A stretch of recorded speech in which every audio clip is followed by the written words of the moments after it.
अस्सलाम वालेकुम everyone. Welcome to Farwa Khalid novels. कैसे हैं आप सब? उम्मीद करती हूँ आप सब खैरियत खैरियत से होंगे।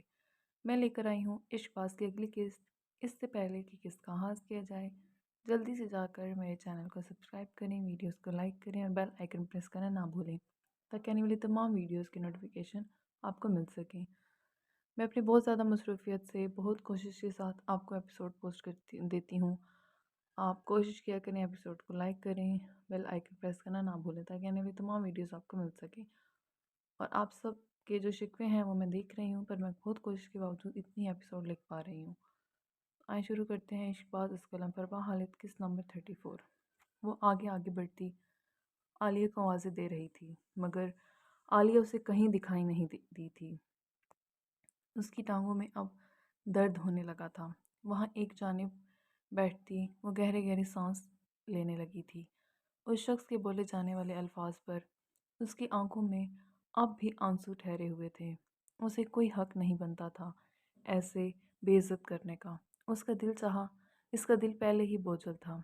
आज उसकी माँ की बरसी थी। उसका हमेशा दिल चाहता था कि वो अपनी माँ के लिए कुछ करे, मगर उसकी हाली जेब उसे कुछ भी करने की इजाज़त नहीं देती थी। वो इस वक्त भी अपनी ज़िंदगी से तंग आती, घुटनों में सर दिए रोने लगी थी। अगर आलिया से फ़ाइल लिए बगैर वो नीचे जाती तो उस शख्स ने फिर से उसकी बेइज्जती कर देनी थी। इसलिए वो सबसे चुप थी, वहाँ बैठी आंसू बहा रही थी। सर, ये फाइल्स मैंने सारी डिटेल्स मेंशन कर दी हैं। आप चेक करके साइन कर दें ताकि ये कंस्ट्रक्शन का काम मज़ीद आगे बढ़ा सकें। थर्ड फ्लोर तक सब ओके है, मगर फोर्थ फ्लोर पर कंस्ट्रक्शन का काम ठीक से नहीं किया गया। वो हिस्सा किसी भी वक्त गिर सकता है। इंतहाई नाकिस काम किया गया है वहाँ। आलिया ने उसे फ़ाइल पकड़ाते सारी डिटेल्स दी थी, जबकि वहाँ आर्यान के साथ खड़े हनान और रेहाम ने भी आलिया के पीछे एज़ल को तलाशना चाहा था, मगर वहाँ होती तो उन्हें नज़र आती। मिस एज़ल को आपके पास फ़ाइल लेने भेजा था मैंने, आधा घंटा पहले। कहाँ है वो? आर्यान ने आलिया की बात को नज़रअंदाज करते पूछा था। नो सर, मेरे पास तो नहीं आई वो, बल्कि थर्ड पोर्शन पर तो वो आई ही नहीं है। आलिया की नफ़ी में सर हिलाने पर आर्यान के माथे पर बल नमूदार हुए थे। हनान को भी फिक्र हुई थी। वो अभी नीचे वाले दोनों फ्लोर का विज़िट करके आ रहा मैं अभी नीचे वाले दोनों फ्लोर का विज़िट करके आ रहा हूँ। वहाँ तो नहीं थी वो। कहीं वो फोर्थ फ्लोर पर तो नहीं पहुँच गई। हनान एकदम से परेशानी का शिकार हुआ था। आर्यान के तासरात मज़ीद सर्द हुए थे। रेहाम खामोशी के साथ उसे देख रही थी। आर्यान खानज़ादा को अपने आप पर पूरा इख्तियार रहता था। वो सामने वालों को इतना ही दिखाता था जितना दिखाना चाहता था। रेहाम को इस वक्त उसके चेहरे पर इज़ल के लिए कोई ख़ास फिक्र नज़र नहीं आई थी। वो रिलैक्स हुई थी जब एकदम से फोर्थ फ्लोर से ज़ोरदार आवाज़ आई थी। सब लोग बिल्डिंग से दूर हुए थे। मज़दूर भागते हुए बाहर आए थे। सर, फोर्थ फ्लोर के दाएं साइड की दीवार गिर गई है। किसी भी जान वक्त पूरा पोर्शन मलबे का ढेर बन सकता है। पिछले ठेकेदार ने बहुत नाकिस काम किया है। अभी इस वक्त अंदर काम करना खतरे से खाली नहीं है, इसलिए मैंने सब मज़दूरों को बाहर निकाल दिया है। शोएब उसे सारी मालूमात दे रहा था, जबकि आर्यान खानज़ादा मुठियाँ भींचे पथराई निगाहों से फोर्थ फ्लोर की जानिब देख रहा था। और अगले ही लम्हे किसी को कुछ भी समझने से पहले वो अंदर की जानिब बढ़ गया था। आर्यान, हनान चिल्लाया था। वो सब जानते थे एज़ल अंदर ही कहीं फंस गई है। सभी अपनी अपनी जगह खौफज़दा और परेशान थे, मगर किसी को भी इस बात का अंदाज़ा नहीं था आर्यान अपनी जान की परवाह किए बगैर इतने खतरे में अंदर चला जाएगा। हनान के दिल में एज़ल के लिए सॉफ्ट कॉर्नर ज़रूर था, मगर वो एज़ल को बचाने के लिए अंदर जाने की हिम्मत नहीं कर पाया था। प्लीज़ आप मिस्टर खानज़ादा को रोकें, बिल्डिंग किसी भी वक्त गिर सकती है। रेहाम के चेहरे पर भी हमायाँ उड़ रही थीं। फोर्थ फ्लोर से मुसलसल कुछ गिरने की आवाज़ें आ रही थीं। मुझे घर जाना है। ज़ीकी को अपनी जगह से खड़ा होता देख मुस्फरा भी घबरा कर उठ खड़ी हुई थी। तुम अपने घर में ही खड़ी हो। वो छोटे छोटे कदम उठाता उसकी जानिब बढ़ रहा था। मुसफ़ा को अपनी जान निकलती महसूस हुई थी। उसका जिस्म हौले-हौले लरज़ने लगा था। अपनी उँगलियों को मरोड़ती, वो चेहरा झुकाए खड़ी थी, जब ज़ीके उसके नहायत करीब आन खड़ा हुआ था। उसके वजूद से उठती दिलफरेब महक मुसव्वरा के इर्द-गिर्द बिखर गई थी। जब ज़ीके ने हाथ बढ़ाकर उसका चेहरा थोड़ी से थाम कर ऊपर किया था, उसकी गर्म साँसें और तपिश ज़दा निगाहों का लमस मुसव्वरा के चेहरे को झुलसा रहा था। उसकी आंखों में देखने का ख्वाहिशमंद था। तुम ज़ीके की बीवी हो और ज़ीके को किसी कीमत पर बर्दाश्त नहीं कि उसकी बीवी उसके किसी भी दुश्मन को हमदर्दी दिखाए। आइंदा कोई भी मसला होगा तो तुम्हारे मोबाइल पर सबसे पहला डायल नंबर मेरा होना चाहिए। मुझसे पहले किसी को पुकारने की कोशिश मत करना। मैं बर्दाश्त नहीं करूँगा। तुम्हें जब भी अपने पास बुलाऊँ, अपने बालों में फूल डालकर आना। तुम्हारे बालों में फूल पसंद है मुझे। उसके सर से दुपट्टा खिसकाता, उसकी कमर पर पड़ती स्याह बालों की लंबी चुटिया को अपने हाथ पर लपेटता, उनकी मुलायमत और महक होंठों से महसूस करता अपनी सांसों में उतारने लगा था, जबकि उसकी इस हरकत पर मुसफ़्फ़ा का दिल ज़ोर से धड़क उठा था। शर्म और घबराहट से सुर्ख पड़ती रंगत के साथ वो थर-थर काँपने लगी थी। उसे एकदम से उस शख्स का वो वहशियाना लम्स याद आया था। खौफ की शदीद लहर पूरे वजूद में दौड़ गई थी। बिना उसकी किसी भी बात का जवाब दिए बगैर उसने ज़ीके के चौड़े सीने पर अपनी कपकपाती हथेली जमाते उसे दूर करना चाहा था। जब उसकी कलाई अपनी वहशियाना गिरफ्त में लेकर उसे कमर पर बांधता उसे अपने करीब तर कर गया था। मुसफ़्फ़ा का चेहरा एकदम से उसके चेहरे के बेपनाह करीब आ गया था। उसकी गर्म सांसें मुसफ़्फ़ा को अपने लबों पर महसूस हो रही थीं। तुमने जो शर्त रखी थी वो मैं अपने घर वालों के सामने निकाह होने के बाद पूरी कर दूंगी। अभी तुम मुझे इस तरह हरासा नहीं कर सकते। उसकी कलाई में फिर से दर्द उठा था। वो पूरी तरह से उसके हिसार में थी, अपनी जगह से ज़रा सा हिल भी नहीं पा रही थी। ज़ीके की निगाहें उसकी नोज़पिन से उलझ रही थीं। सुर्ख पड़ते नाक पर चमकती नोज़पिन बहुत दिलकश लग रही थी। छोटी सी सुतवा नाक से होती उसकी नज़रें मुसफ़्फ़ा के निचले लब के ऐन नीचे जगमगाते स्याह तिल पर आन ठहरी थीं। वो मुजस्समा हुस्न किसी भी ज़ीरू का ईमान मुतज़लज़ल करने की सलाहियत रखता था।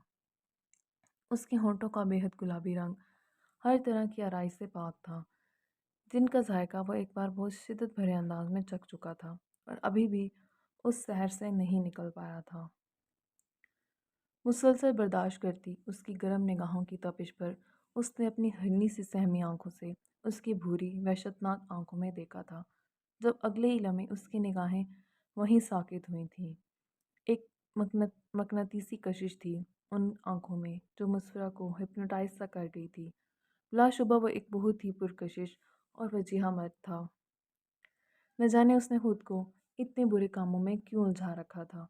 मुस्फिरा यकटक उसकी जानिब देखती सोच कर रह गई थी, जबकि उसकी बात के जवाब में कहका लगाकर हंस पड़ा था। वो अगले ही लम्हे उसकी जानिब से की जाने वाली हरकत मुस्फिरा के होश उड़ा गई थी। उसकी जुटियाँ अपनी हथेली पर लपेटता, उसके लबों की ऐन नीचे बने तिल पर अपनी वहशत दिखाता, उसे झुलसा कर रख गया था। मुस्फिरा उसके होंठों की गुस्ताखी पर बुरी तरह कसमसाई थी। उसका नाजुक वजूद कांप उठा था। दुपट्टा कब गिरफ्त से छूटा नीचे लढ़क गया था, जबकि उसके वजूद की कपकपाहट अपनी मजबूत हथेली में महसूस करते उसकी शिद्दत में मज़ीद इजाफ़ा हुआ था। मुस्फरा को लगा था उसकी जान निकल जाएगी। इस शख्स की ये ज़रा सी कुर्बत मुस्फरा की हालत हैर हो चुकी थी। वो अब उसकी हालत देखता, उसके गालों पर अपनी ठोड़ी और बेट की रगड़ छोड़ता उसके लबों से सिसकारी निकाल गया था। उस लड़की की बिखरती सांसों को महसूस करते जी खुल के मुस्कुराया था। उसे ऐसे देखने में बहुत अच्छा लगा था। उसकी सांसों में सांसें ले रही थी। उसका पूरा चेहरा खून आलूद हुआ था। तुमने मेरी जानिब से की गई पेशकश को ठुकरा दिया था। अगर वो मान जाती तो ये सब ना सहना पड़ता, मगर कोई बात नहीं। आदी हो जाओगी जीके की वहशत को सहने की। डॉक्टर हो इतनी हिम्मत तो रखती ही होगी। वो उसे अपने हिसार से आज़ाद कर गया था। मुस्फ्रा इतनी बुरी तरह से कांप रही थी कि उसके दूर होने पर तवाज़ुन बरकरार ना रख पाती पीछे सोफे पर जा गिरी थी। उसे लगा था वो चला जाएगा, मगर ये शख्स उससे दूर होने को तैयार ही नहीं था। वो एक बार फिर से उसकी जानिब झुकता, उसके कान के लो पर अपनी गर्म सांसें छोड़ गया था। मेरी लमस को अपने दुपट्टे से साफ करने की कोशिश मत करना अब की बार, वरना ऐसे गहरे निशान छोड़ूंगा कि उन्हें मिटा नहीं पाओगी तुम। वो शख्स बेबाकी की इंतहा करता।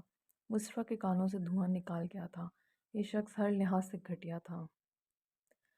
पहले वो उसे ऐसा नहीं लगा था। उसे यही लगा था कि वो हर तरह की कमीनगी रखने के बावजूद होश पुरुष नहीं था, मगर आज वो उसे मज़ीद बुरा इंसान तस्वर कर चुकी थी। कुछ देर पहले अपने घर वालों से बात करते इस शख्स की जो ज़रा सी अच्छाई नज़र आई थी, वो भी अब मलियामेट हो चुकी थी। उसने निगाहें उठाकर जीके की जानिब देखा था। उसके चेहरे पर अब भी वैसे ही वहशतनाक तासुरात थे। हर तरह के एहसास से आरी भूरी आंखें मुस्फरा का दिल बंद कर गई थीं। क्या कभी वो इस शख्स से छुटकारा पा सकेगी? उस शख्स ने उसे एक बच्चे की खातिर निकाह किया था। क्या उसने ये बात मानकर ठीक फैसला किया था, या अपनी पूरी ज़िंदगी अजाब में धकेल दी थी, जहाँ उसे एक अनदेखी आग में हमेशा के लिए जलता रहना था? ये इंसान तो पत्थर था। उसके अंदर कोई जज्बा नहीं था, कोई एहसास नहीं रखता था वो। मुस्फरा की आंखों में एकदम से नमी आन ठहरी थी, जो उससे दूर होते जेकी की भूरी मगनातीसी निगाहों से महफूज नहीं रह पाई थी। वो भारी कदम उठाता वहाँ से निकल गया था। मुस्फा की निगाहों ने दूर तक उसकी चौड़ी पुश्त का पीछा किया था। काश वो इतना बुरा न होता। उसे एकदम से उसकी फैमिली वाले याद आए थे, जिनसे उस दिन वो फ़ोन पर बात कर रहा था। क्या वो लोग भी उसे नहीं रोकते थे? मुसर्रत जो पहले इस शख्स का नाम भी अपनी ज़ुबान पर लाना तौहीन समझती थी, वो इस वक्त घर जाने की फ़िक्र भुलाए अनजाने में उसके बारे में सोचे गई थी। वो वैसे ही बैठी रो रही थी जब अचानक से कुछ फासले पर गिरती दीवार की आवाज़ पर उसके लबों से दिलखराश चीख बरामद हुई थी, जो उस दीवार के शोर के नीचे दब गई थी। एज़ल खौफ के आलम में सहम सी गई थी। वो एक जानिब सुकड़ी सिमटी बैठी हुई थी। उसे अपनी मौत बहुत करीब दिखाई दे रही थी। वो वहाँ से उठकर नीचे जाने के बजाय वहीं बैठी रही थी। वो थक चुकी थी अपनी ज़िंदगी से। यहाँ हर इंसान उससे नफ़रत करता था। वो किसी के लिए ज़रूरी नहीं थी। फिर अपनी जान बचाकर क्यों दोबारा सब पर बोझ बनती? इसलिए भीगती आंखों के साथ वहीं बैठी अपनी मौत का इंतज़ार करने लगी थी। अब तुम सब खुश हो जाना। आर्यन खानज़ादा, तुम मुझे जिन हकारत भरी निगाहों से देखते हो, वो बहुत तकलीफ़दा हैं। मैं इतनी बुरी तो नहीं हूँ। क्यों मैं सबको इतनी नापसंद हूँ? अपने आंसुओं को साफ करती वो छोटे बच्चों की तरह हिचकियों से रो दी थी, जब अचानक उसे अपने नाम की पुकार सुनाई दी थी। वो अपनी जगह साकित हुई थी। आर्यन खानज़ादा उसे पुकार रहा था। नहीं, ये मेरा वहम है। वो भला यहाँ क्यों आएगा? एज़िल ऐसे ही बैठी उस आवाज़ को जुटलाती रही थी। वो शख्स भला उसे बचाने कैसे आ सकता था? वो जहाँ बैठी थी उसके साथ वाले कमरे की दीवार अब की बार ज़ोरदार आवाज़ के साथ नीचे गिरी थी, जिसमें से कुछ पत्थर उसे भी आन लगे थे। एक ईंट उसके हाथ पर गिरती उसके हाथ की उंगलियों को बुरी तरह से ज़ख्मी कर गई थी। एक पत्थर उसके माथे पर भी आन लगा था। उसकी पेशानी से खून बह निकला था। दर्द के मारे उसकी हालत खैर हुई थी। वो छत किसी भी वक्त नीचे गिर सकता था। आर्यन उसे हर तरफ ढूंढ रहा था, मगर वो लड़की उसे कहीं मिल ही नहीं रही थी। आर्यन की आवाज़ें अपने बहुत करीब सुनते भी वो अपनी जगह से नहीं हिली थी। जब वो उसके सर पर आन पहुंचा था, एक कोने में दीवार के साथ सिकुड़ी सिमटी बैठी एज़िल को देख आर्यन के चेहरे पर इत्मीनान उतरने के साथ साथ आंखों से शरारे फूट पड़े थे। तुम बैरी हो गई हो? इतनी आवाज़ें दे रहा हूँ, जवाब क्यों नहीं दे रही मुझे? اس کے قریب آتا دھاڑا تھا، مگر ایزل نے اب بھی اپنا چہرہ اوپر نہیں اٹھایا تھا۔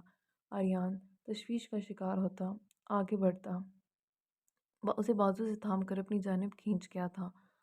آنسوں سے بھیگا گلابی چہرہ ایک دم اس کے سامنے آیا تھا۔ آریان خانزادہ کے دل نے ایک بیٹ مس کی تھی۔ وہ مبہوت سا سے تکے گیا تھا۔ جب اس کی پیشانی پر موجود زخم دیکھ اس کا دل سناٹوں میں گھر گیا تھا۔ اگلے ہی لمحے اس کی بے قرار نگاہوں نے ایزل کا سر سے پیر تک جائزہ لے ڈالا تھا۔ اس کے زخمی ہاتھ کو دیکھتے اس نے سختی سے آنکھیں میچ لی تھیں۔ اس کی وجہ سے اس لڑکی کو یہ تکلیف پہنچی تھی۔ اس غیر اہم لڑکی کی یہ تکلیف اسے افیکٹ کر گئی تھی۔ وہ عجیب سی کیفیت کا شکار ہوا تھا اس وقت۔ کیوں آئے ہیں یہاں؟ کیا مسئلہ ہے آپ کے ساتھ؟ یہاں تو میرا پیچھا چھوڑ دیں، آپ کیا سکون سے مرنے بھی نہیں دیں گے؟ اسے اپنے سامنے دیکھ ہر لحاظ بلاتے اس پر چلاتے ہوئے بولی تھی۔ جاری ہے۔ جی گائز، کیسی لگی آپ کو یہ کیس؟ کمنٹ سیکشن میں اپنی رائے کا اظہار ضرور کیجیے گا۔